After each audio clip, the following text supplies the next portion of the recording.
The school transport Morning Star had been 3 hours from New Perth Colony when the Zelthari warships appeared. Teacher Lynn Hayes tried to keep her voice steady as she told the children to stay calm, to keep their seatbelts fastened, to trust that everything would be fine. But her hands shook as the alien vessels surrounded them, and she knew nothing about this was fine. Commander Kelvin Thrace watched the human vessel through his viewport with cold satisfaction. The transport was unarmed, unescorted, and completely helpless. His crews had spent 2 weeks tracking human colonial routes, looking for the perfect opportunity. This exceeded all expectations. Disable their engines but don't damage the hull, he ordered. I want those humans intact and unharmed. They're worth nothing to us dead. The Zelthari boarding team moved efficiently through the transport's corridors. 23 children, ages 6 to 14, sat in the main cabin with their teacher. The youngest ones were crying. The older ones tried to look brave but their fear showed plainly on their faces. Lynn stood up when the aliens entered. Please. They're just children. Whatever you want, I can help negotiate, but please don't hurt them. Kelvin studied the human female with mild curiosity. Humans were such emotional creatures. No harm will come to them if your government cooperates. They are now assets of the Zelthari Consortium. Within hours, the children were transferred to a Zelthari station orbiting a dead moon in the outer rim. The facility was designed for cargo storage, not prisoners, but it would serve the purpose. The children were placed in a large room with basic amenities. Not comfortable but not cruel either. Kelvin wasn't a monster. This was simply business. His intelligence officer, Drex, brought him the communications packet. The message to Earth has been sent, Commander.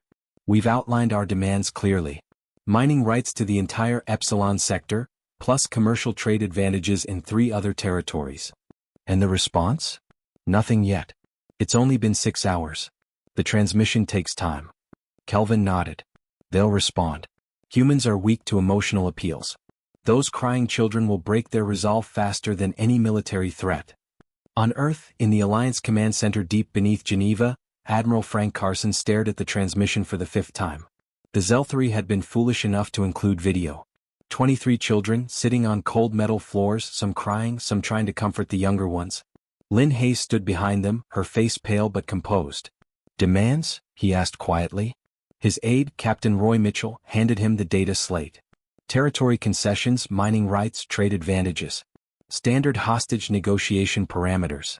They expect us to counteroffer within 48 hours. Frank said nothing for a long moment. Around the command center, officers waited for orders.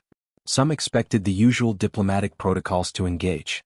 Negotiations, mediators, carefully worded compromises. Send nothing, Frank said finally. Roy blinked. Sir? No response. No acknowledgement. Nothing. Frank's voice was ice. And get me Captain Nina Reeves. Tell her she's being activated under Protocol Shepard.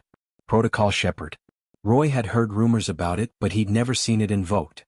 The protocols that existed in the dark spaces of military authorization, the ones that didn't appear in any official documentation. Sir, shouldn't we at least open diplomatic channels? By time for Captain Mitchell. Frank turned to face him. They took children. Human children. Do you understand what that means? Roy met his admiral's eyes and saw something that made him take a step back. Not rage, not fury. Something colder. Something absolute. Get me Reeves. Now. Across human space, similar conversations were happening in quiet rooms. Resources were being moved. Ships that officially didn't exist were being prepped for deployment. Personnel with redacted service records were receiving encrypted messages. The Zelthari, meanwhile, prepared for their moment of galactic prominence. Kelvin arranged a press conference that would be broadcast to all Council species. He would present the children, make his demands, and demonstrate that the Zelthari Consortium was a power to be respected. Are we ready? He asked Drex. All channels prepared, Commander.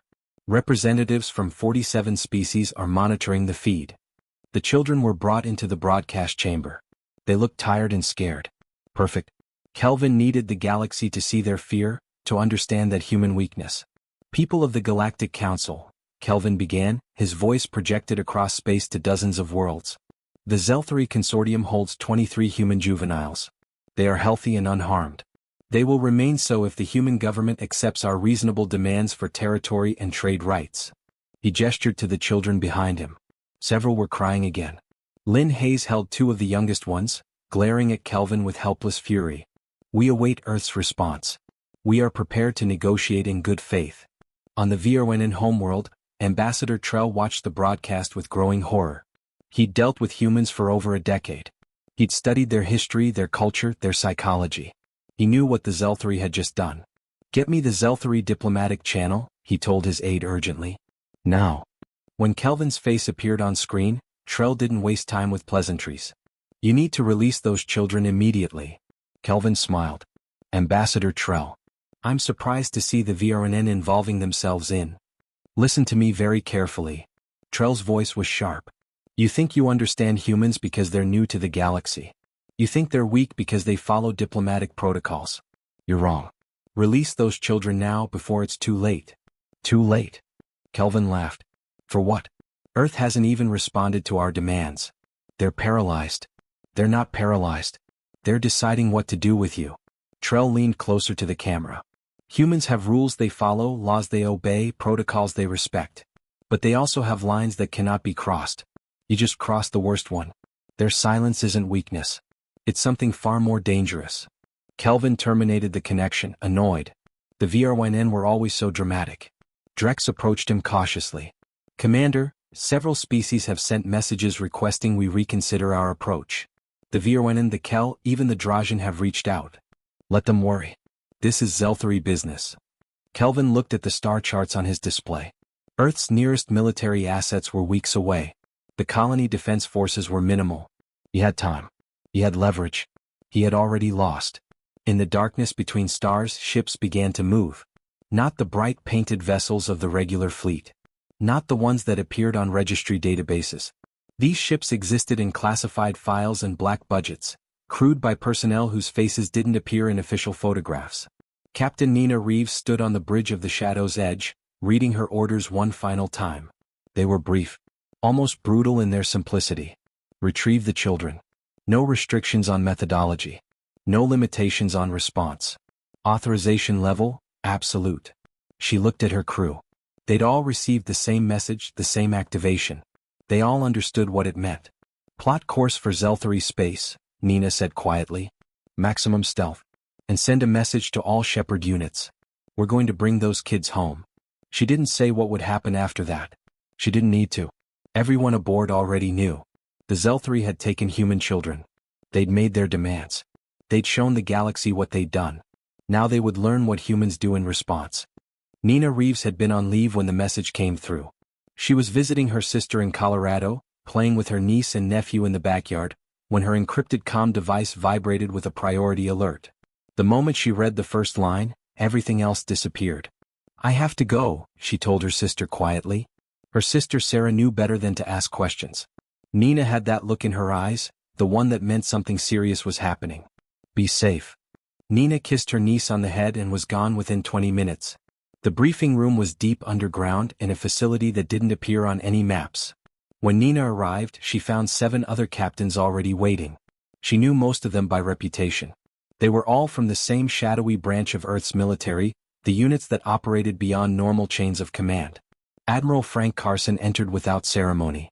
He brought up an image on the main screen. 23 children sitting in a cold alien facility. Some were crying. Others looked numb with fear. "The Zelthari took them 48 hours ago," Frank said without preamble. "They want territory concessions and mining rights. They think we'll negotiate." "What are our orders, sir?" asked Captain Tom Willis from the Night Hammer. Frank's expression was granite. "Bring them home. All of them. Alive and unharmed. You have complete operational authority. No rules. No restrictions. No oversight. Do whatever needs to be done." The room went silent. Complete operational authority was almost never granted. It meant they could use any weapons, any tactics, any methods they deemed necessary. It meant the normal rules of engagement didn't apply. "What about after we get the kids out?" Nina asked carefully. "That's up to you," Frank said. "You'll assess the situation and respond as you see fit. Earth's official position is that we trust your judgment completely." Nina understood. They weren't just being sent to rescue children. They were being sent to deliver a message. "When do we leave?" she asked. "Your ships are already being prepped. You launch in 6 hours." While Nina and her team prepared for departure, the Zelthari were broadcasting their second message to the galaxy. Commander Kelvin stood in front of the children again, looking confident and relaxed. "It has been 2 days since we made our very reasonable demands," he announced. "The human government has not responded. This shows they do not value their own offspring as much as they claim. Perhaps they need more motivation." He walked among the children, stopping beside a small girl named Amy who was clutching a stuffed bear. "This one is only 6 years old. So young, so far from home. Don't you think her parents want her back, Earth? Don't you care about these little ones?" The broadcast went out across dozens of worlds. Species representatives watched with varying reactions. Some felt sympathy. Some were disgusted by using children as political tools. And some were quietly horrified because they knew what was coming. On the VRNN homeworld, Ambassador Trell watched the broadcast and immediately sent urgent messages to every diplomatic contact he had in Zelthari space. "Get your people out," he told them. "If you have embassies, trade missions, or citizens in Zelthari territory, evacuate them now. You have maybe 5 days." "What are you talking about?" the Kel ambassador asked. "The humans haven't even responded yet." "Exactly," Trell said grimly. "And they're not going to. The silence is the response." The Drajan trade minister contacted Trell privately. "You really think the humans will attack? Over children? They're a civilized species." "They are civilized," Trell agreed. "Until you threaten their young. Then they become something else entirely. I've studied their history. Do you know what humans did to their own kind when children were harmed? They hunted them across continents. They spent years tracking them down. They created entire laws and systems dedicated to protecting juveniles. And that's what they did to their own species. So what do we do? Distance yourself from the Zelthari. Publicly if possible. Make it clear you had no part in this. And pray that humanity remembers who their friends are when this is over." Over the next 3 days, something strange happened across the galactic diplomatic community. Species that had been friendly with the Zelthari suddenly recalled their ambassadors for consultations. Trade agreements were quietly suspended. Cultural exchange programs were postponed indefinitely. Kelvin noticed but didn't understand. "Why are they pulling away?" he asked Drex. "Unknown, Commander. But the pattern is clear. 12 species have reduced their diplomatic presence in our space in the last 72 hours. Cowards," Kelvin muttered. "They see strength and it frightens them." What he didn't see were the classified transmissions being passed through back channels. Species that had dealt with humanity longer were sharing information with those who hadn't. They told stories about human history, about what humans did when their protective instincts were triggered. The VRNN shared footage from Earth's own archives. Wars fought over kidnapped children. Entire organizations created to hunt those who harmed the young. Laws that carried the harshest punishments. Cultural taboos that transcended all others. "Notice how they treat crimes against children," Trell explained in a presentation to the Galactic Council's Security Committee. "In human society, even criminals turn on those who hurt juveniles. Even in their prisons, harming a child marks you for death. This isn't just law. It's instinct. It's biology." The Kel security chief studied the data. And the Zelthari have triggered this instinct. They haven't just triggered it. They've aimed it directly at themselves and pulled the trigger. On the 4th day after the abduction, still with no response from Earth, Kelvin decided to escalate.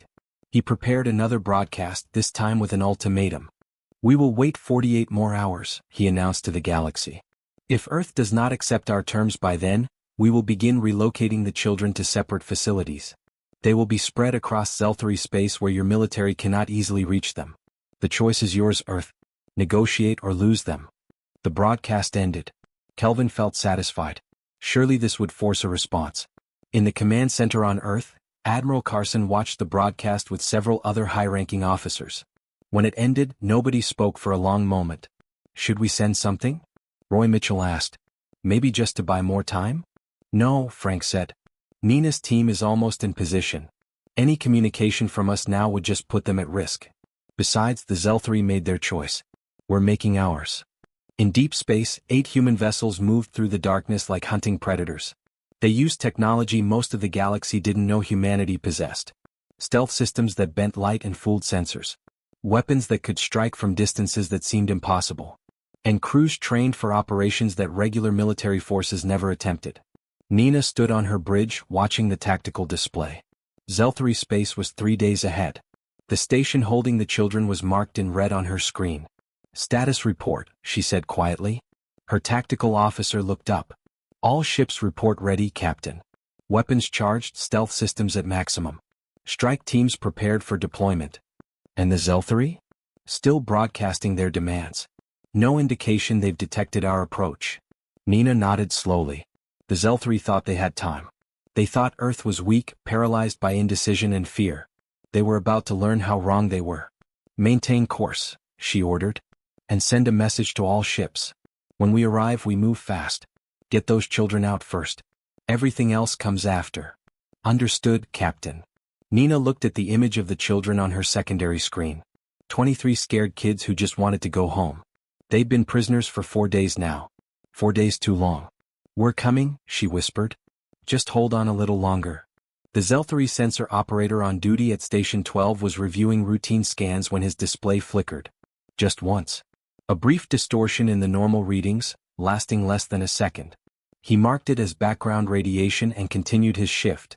He didn't know that 8 human warships had just passed within 50 kilometers of his station, invisible to every system he had.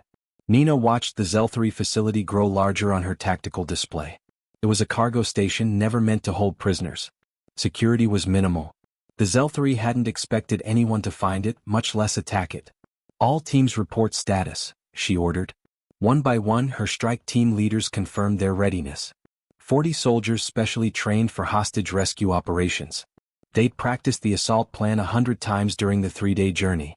Weapons status? All systems armed and locked on designated targets, Captain. Zelthari defense platforms won't know what hit them. Nina allowed herself a thin smile. The Zelthari had 6 defensive satellites around the station. Old models, predictable firing patterns. Against human stealth technology and precision weapons, they might as well not exist. Begin the operation.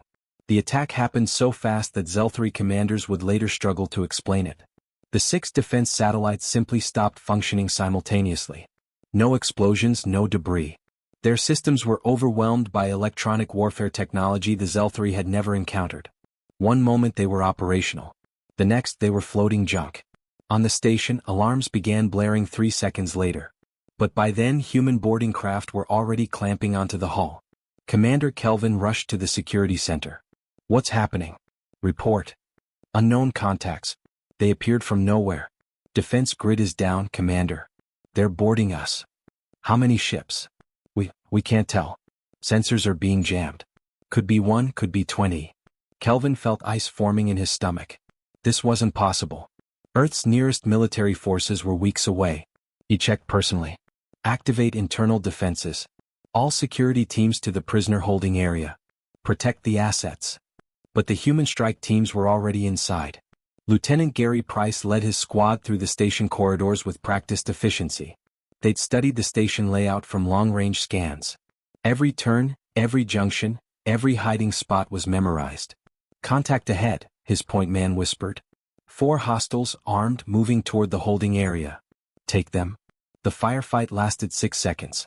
Human weapons were quieter and more accurate than the Zelthari expected. 4 guards dropped before they could return effective fire. Gary's team moved past them without pausing. Team 2 status? East corridor secured. Moving to holding area now. Team 3. We've got the control center. Station communications are down. They can't call for help. Throughout the station, similar scenarios played out. Zelthari security forces tried to mount a defense, but they were outmatched at every level. Human soldiers moved with speed and precision that seemed impossible. Their weapons cut through Zelthari armor like paper. Their tactics were flawless. In the holding area, Lynn Hayes heard explosions in the distance. The children were crying again, terrified by the sounds of combat. She held the youngest ones close, trying to shield them with her own body. The door to their room exploded inward. Lynn screamed and pulled the children behind her, expecting more aliens. Instead, humans in black combat armor poured through the opening. Federal Rescue Team. Gary shouted. Everyone stay calm. We're here to take you home. For a moment, Lynn couldn't process what she was hearing. Then it hit her. You're human? Yes, ma'am. We're getting you out of here. Can you help us get the kids organized? Tears streamed down Lynn's face as she turned to the children. Did you hear that? We're going home. We're going home. The children's fear turned to hope, then to joy. Some started crying harder, but now from relief. The soldiers moved among them quickly, checking for injuries, offering water and comfort. All clear, Gary reported into his comm, 23 children and 1 adult, all alive, no serious injuries. Beginning extraction now. Understood, Nina replied from her ship. Bring them home, Lieutenant.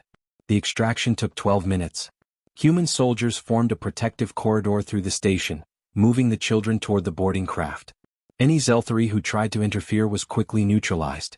Not killed unless absolutely necessary, but taken out of the fight. Commander Kelvin watched from the security center in disbelief as his prisoners were carried away. Stop them. Someone stop them. But there was nothing to stop them with. His security forces were down. His communications were jammed. His defense satellites were dead. The humans had appeared like ghosts and fought like demons. Commander, we're detecting more human vessels entering the system. Kelvin felt his blood turn cold. How many more? At least 15. No. 20. No. Sir, they keep appearing. I count 30 ships now and more are decloaking. 30 ships. Kelvin stared at the display in shock. Where had they all come from? How had Earth moved such a force without anyone detecting it? On the shadow's edge, Nina watched as the boarding craft returned with its precious cargo. The children were transferred immediately to a medical ship where doctors and counselors waited. All children secured and safe, Captain, her executive officer reported. 0 casualties. Mission success. Nina nodded, feeling tension drain from her shoulders. The hardest part was done. The children were safe. Excellent work. Now signal all vessels. Maintain positions. We're not leaving yet. Her officer looked surprised. Captain? The mission is complete. Shouldn't we withdraw? Not yet. Nina's voice was cold. Not until we finish delivering the message. Across human space, more ships were arriving. Warships that did appear in official registries. Battle cruisers, destroyers, carrier groups. The regular fleet was coming too, responding to mobilization orders that had gone out days ago. The Zelthari High Command met in emergency session. They have their children back, one council member said desperately. Why are they still here? Why are more ships arriving? Because we took their children, another council member said quietly, his voice shaking. The VR went and tried to warn us. This isn't about getting them back. It's about what we did. On the station, Commander Kelvin received a transmission on an open channel. The face that appeared on his screen was human, female, with cold eyes. This is Captain Nina Reeves of Earth Alliance Forces. Your facility is secured. Your defenses are neutralized. You took 23 human children. They're safe now. But we're not done here. What more do you want? Kelvin demanded. You have them back. This is over. No, Commander. Nina's voice was ice. This is just beginning. You wanted to show the galaxy that you could take human children and make demands. Now we're going to show the galaxy what happens when you do. Every government installation in Zelthari space is now a valid military target. Every command center, every military base, every facility used to plan and execute this kidnapping. You can't. The Galactic Council won't allow it. The Council isn't here. We are. Nina leaned closer to the camera. You took our children, Commander. Did you really think we'd just take them back and leave? Did you really think there wouldn't be consequences? The transmission ended. Kelvin stood frozen, staring at the blank screen. Around him, his officers looked equally terrified. The humans weren't leaving. They weren't negotiating. They were here for something else entirely. And more human ships kept appearing in Zelthari space, spreading out across the system like a net closing around prey. The hunt was over. The children were safe. Now came the reckoning. The first strike came 6 hours after the children were safely aboard the medical ships heading back to Earth. The Zelthari Military Command Center on their homeworld detected incoming missiles too late to respond. The building that housed their entire naval command structure simply ceased to exist in a brilliant flash of light. No warning. No demand for surrender. Just precise, overwhelming destruction. Admiral Frank Carson watched the strike reports coming in from his command center on Earth. Each target was hit with surgical precision. Military installations only. No civilian infrastructure. No residential areas. But every base, every command post, every facility involved in Zelthari military operations was systematically destroyed. Sir, we're receiving emergency transmissions from the Galactic Council, Captain Roy Mitchell reported. They're demanding we cease fire immediately. Tell them we'll respond when we're ready, Frank said calmly. Right now we're busy. In the council chambers, representatives from 40 species gathered in emergency session. The Zelthari delegate stood before them, his voice shaking. The humans are destroying everything. They have their children back, but they won't stop. This is beyond any reasonable response. Ambassador Trell of the VRNN remained seated, his expression neutral. He tried to warn them. Now it was too late. We must intervene, the Kel representative insisted. This level of destruction cannot be allowed. The Council has no authority over human military operations, Trell pointed out quietly. And frankly, I'm not sure we should interfere. Not interfere? They're destroying an entire military infrastructure. Yes. The same military that kidnapped children. Trell's voice was cold. What did you think would happen? The Earth ambassador, Gregory Stone, arrived at the council chambers 12 hours into the offensive. He looked tired but composed. When he entered, the entire chamber fell silent. Ambassador Stone, the council chair began carefully. We've been trying to reach Earth for hours. Your military forces are conducting unrestricted warfare in Zelthari space. We need this to stop immediately. Greg took his seat slowly. No. Excuse me? I said no. We're not stopping. Greg looked around the chamber at the assembled representatives. The Zelthari took human children. They held them in cages. They broadcast images of them crying, scared, begging to go home. They did this to leverage territory and resources from us. Yes, which was wrong, but you have the children back now. This level of response is exactly what they earned. Greg's voice cut through the chamber like a blade. They chose the rules of this engagement when they put children in cells. We're simply playing by the rules they established. This is genocide. No. Greg shook his head. Genocide would be targeting their population. We're targeting their ability to ever threaten anyone again. Every installation we destroy is military or government. Every target is chosen to eliminate the infrastructure that allowed them to kidnap children and think they'd face no consequences. The Zelthari delegate stepped forward, desperate. Please. We'll return anything we took. We'll pay reparations. We'll sign any treaty you want. Just make them stop. You don't negotiate with us anymore, Greg said flatly. You surrendered any right to negotiation when you took our children. You'll accept whatever terms we decide to give you, and you'll be grateful we're being this restrained. Restrained? You call this restrained? Greg stood up, and something in his expression made several delegates step back. Yes, restrained. Because we're only destroying buildings and equipment. We could do far worse. We could make sure the name Zelthari disappears from galactic history completely. Instead, we're teaching you a lesson. The galaxy needed to see what happens when you take human children. Now they're seeing it. Over the next 2 weeks, the systematic dismantling of Zelthari military power continued. Human forces moved through their territory like a scalpel, cutting away every installation, every base, every structure tied to their government or military. Commander Kelvin had been captured during the initial assault and was now held on a human ship. He watched through a viewport as his homeworld's defense stations were methodically destroyed, one after another. Why? He asked his guard, a young human soldier named Private Tyler Wells. You have the children. They're safe. Why continue this? Tyler looked at him with an expression that might have been pity. Because you need to understand something, Commander. Those weren't just any prisoners to us.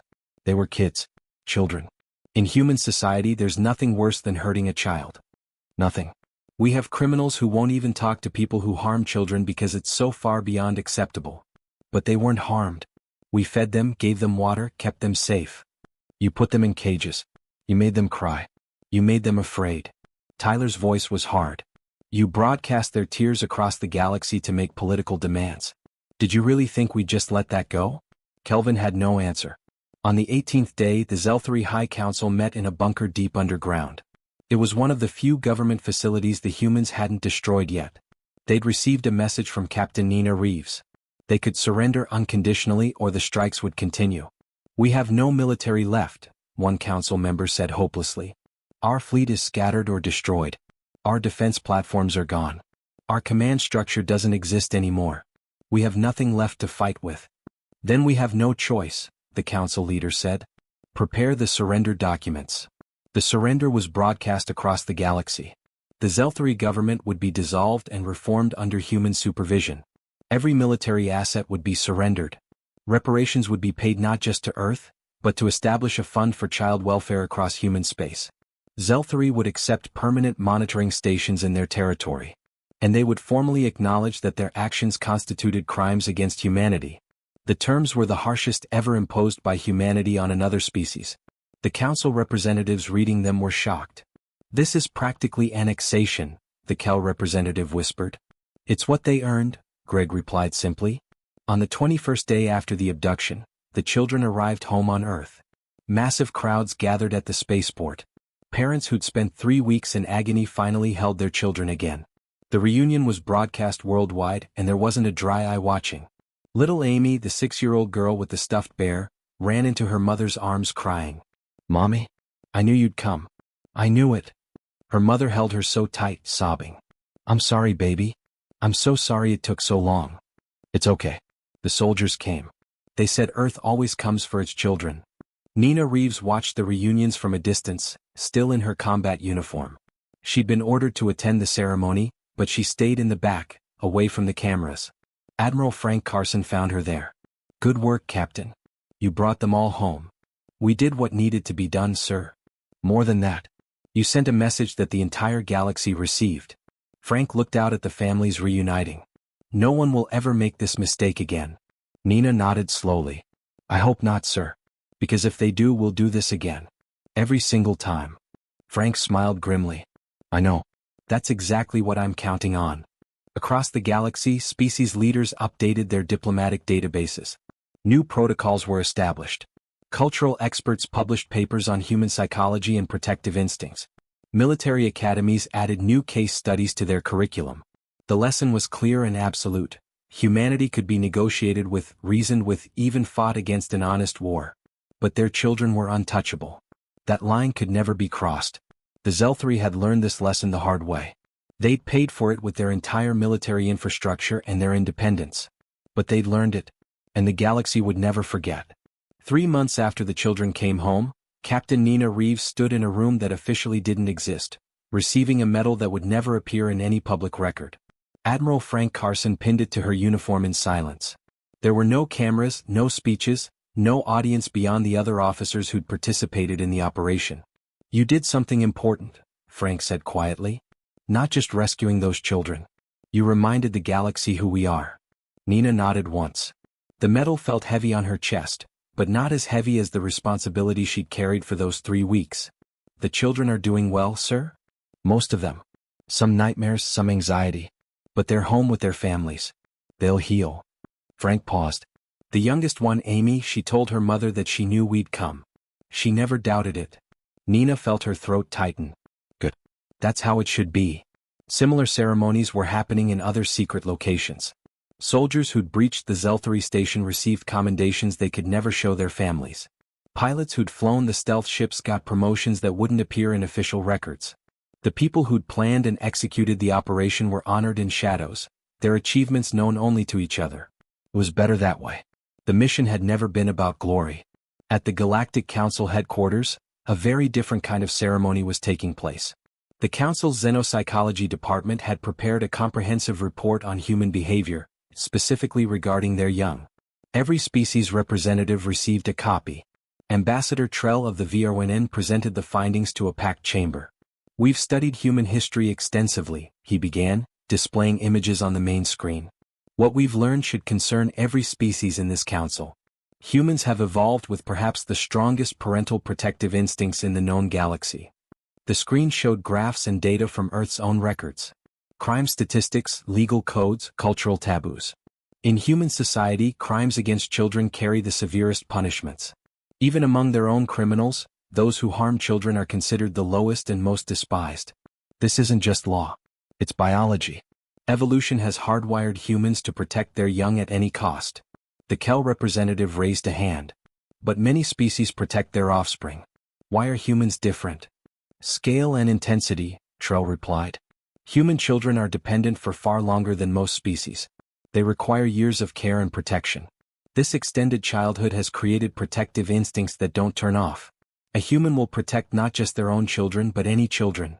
And they'll do it with a ferocity that overrides all other considerations." The screen changed to show footage from the Zelthri conflict. The systematic destruction of military installations. The speed and precision of the response. The Zelthri learned this the hard way. They took 23 children, believing humans would negotiate.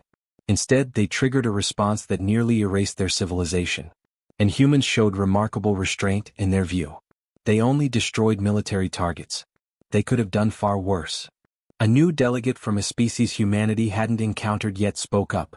So we simply avoid taking human children. That seems straightforward. It's more than that, Trell warned. You avoid threatening human children in any way. You don't use them as leverage. You don't display them to make political points. You don't even reference them in threats.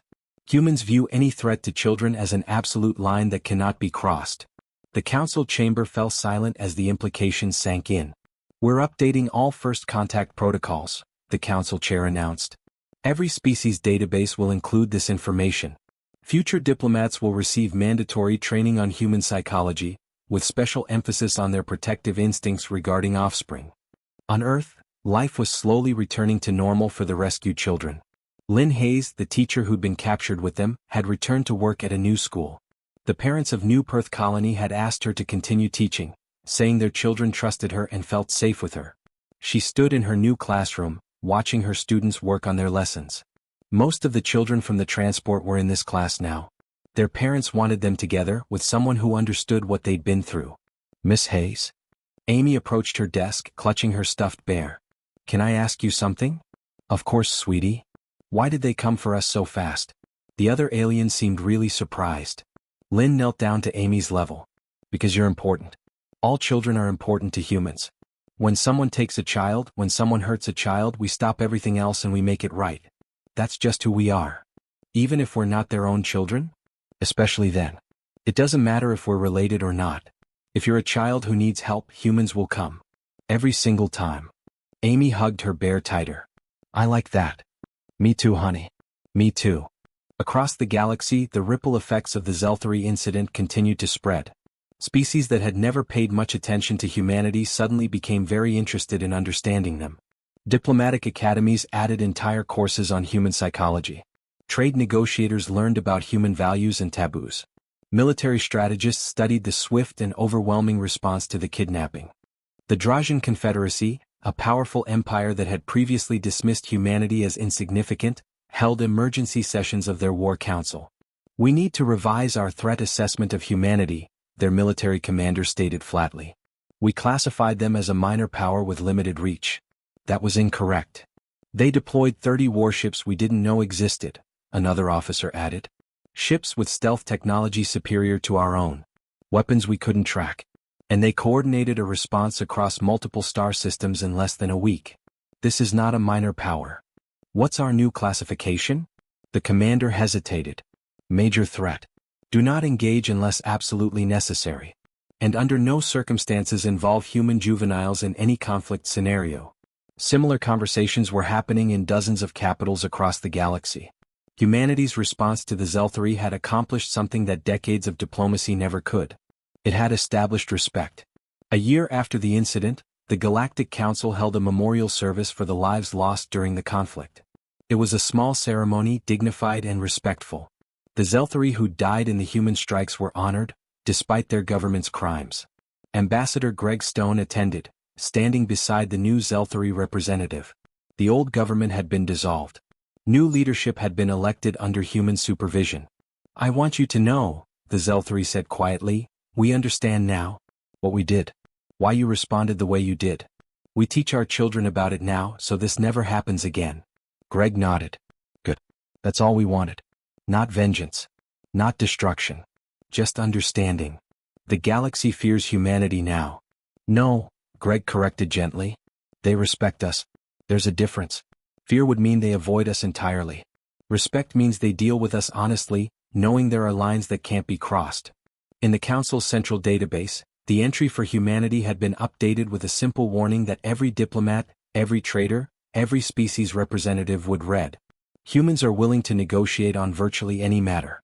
Territory, resources, trade agreements, political disputes, all can be discussed and compromised upon. However, threats to human children represent an absolute boundary. Any species that harms, threatens, or takes human juveniles hostage should expect immediate and overwhelming military response. This is not negotiable. This is not a bluff. This is fundamental to human nature. Below that, in smaller text, was a note added by Ambassador Trell. Do not test this boundary. The Zelthari tested it and lost their entire military infrastructure in 3 weeks. Humans will sacrifice anything to protect their young. They will cross any distance, break any rule, use any weapon. This is not weakness. This is their greatest strength. Respect it. Nina Reeves sat in her quarters aboard the Shadow's Edge, looking at a photo on her personal tablet. It showed all 23 children and Lynn Hayes, taken at a reunion event 6 months after the rescue. They were smiling, healthy, surrounded by their families. Her comm device buzzed with a message from her niece back on Earth. "Aunt Nina, thank you for what you do. Mom told me you help keep kids safe. That's really cool." Nina smiled and typed back, "Just doing my job, sweetie. Making sure all kids get to grow up safe and happy." She looked back at the photo. 23 lives saved. An entire galaxy taught a lesson it would never forget. Not a bad outcome for 3 weeks of work. And if anyone else ever tried to take human children again, she'd be ready. They all would be. Because that's what humans did. They protected their young. Every single time. Without fail. Without question. Without mercy for those who crossed that line. The galaxy had learned. The lesson was written in the ruins of Zelthari military bases and in the peaceful sleep of 23 children who knew, without doubt, that humanity would always come for them. That knowledge, that certainty, that absolute guarantee of protection, that was humanity's gift to every child under their care. And woe to anyone who forgot it.